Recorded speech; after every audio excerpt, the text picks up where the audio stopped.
अमरीकी कांग्रेस की रिपोर्ट में भारत के खिलाफ पाकिस्तान की फतह का एतराफ़। रिपोर्ट के मुताबिक पाकिस्तान की फतह में चीनी हथियारों ने अहम किरदार अदा किया। पाकिस्तान ने चीनी हथियारों से फ्रांसीसी राफेल तैयारा गिराया। 4 रोज़ा जंग में पाकिस्तान को भारत के खिलाफ फतह मिली है। तो आपको बताएं कि अमरीकी कांग्रेस की रिपोर्ट में भारत के खिलाफ पाकिस्तान की फतह का एतराफ़ किया गया है। रिपोर्ट के मुताबिक पाकिस्तान की फतह में चीनी हथियारों ने अहम किरदार अदा किया है। पाकिस्तान ने चीनी हथियारों से फ्रांसीसी राफेल तैयारा गिराया। 4 रोज़ा जंग में पाकिस्तान को भारत के खिलाफ फतह मिली है। रिपोर्ट में ये कहा गया है।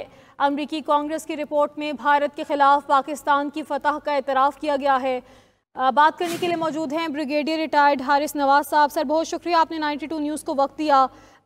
अमरीकी कांग्रेस की रिपोर्ट में भी एतराफ़ कर लिया गया है पाकिस्तान की फतह का। कितनी बड़ी कामयाबी है पाकिस्तान के लिए?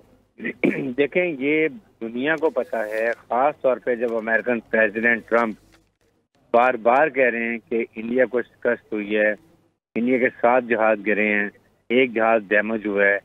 ये उनके स्टाफ ने भी इनको रिपोर्ट दी होगी।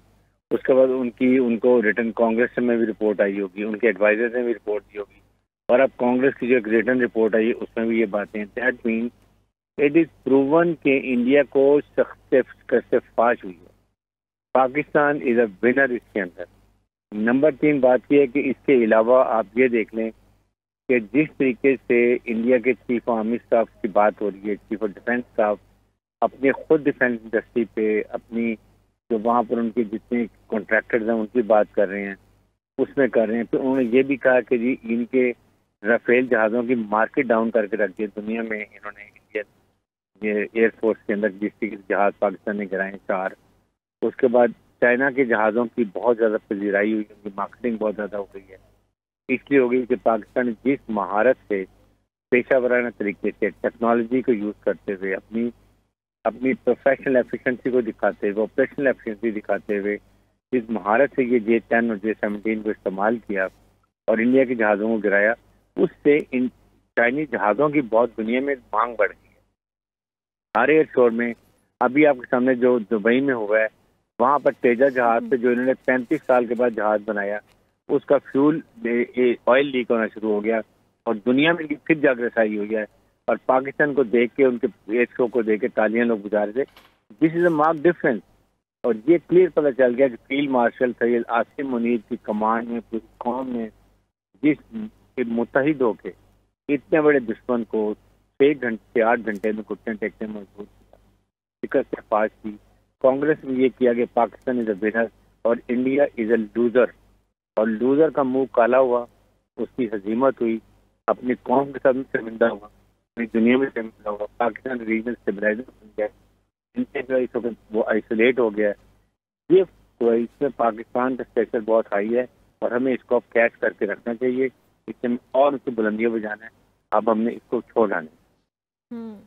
हारिस नवाज साहब, जब से पाकिस्तान को फतह मिली, इंडिया के अंदर से बहुत सी आवाज़ें उठी, मोदी से जवाब मांगा गया कि डोनाल्ड ट्रंप ने बार बार इंटरनेशनल मीडिया पे आके कहा कि 7 तैयारे गिराए गए, लेकिन मोदी खामोश रहा।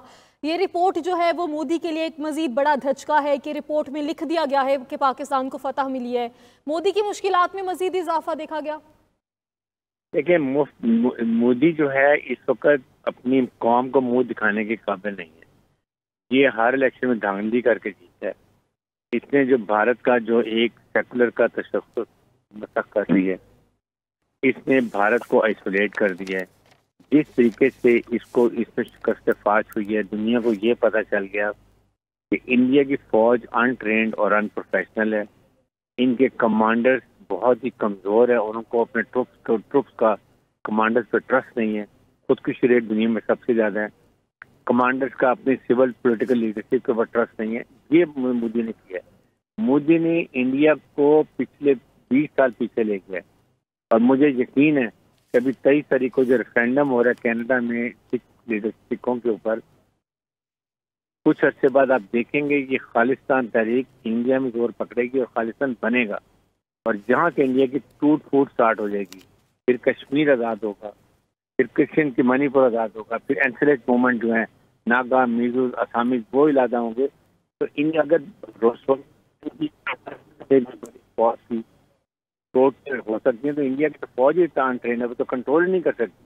तो Narendra Modi is going two factor. आप देखेंगे साल के बाद नरेंद्र मोदी को यही अवाम इसको गुजरात के रेलवे स्टेशन पे उस खोखे पे छोड़ के आएंगे जहाँ खोखे पे बैठ के चाय बेचता। बहुत शुक्रिया हारिस नवाज साहब, आपने 92 न्यूज़ को वक्त दिया।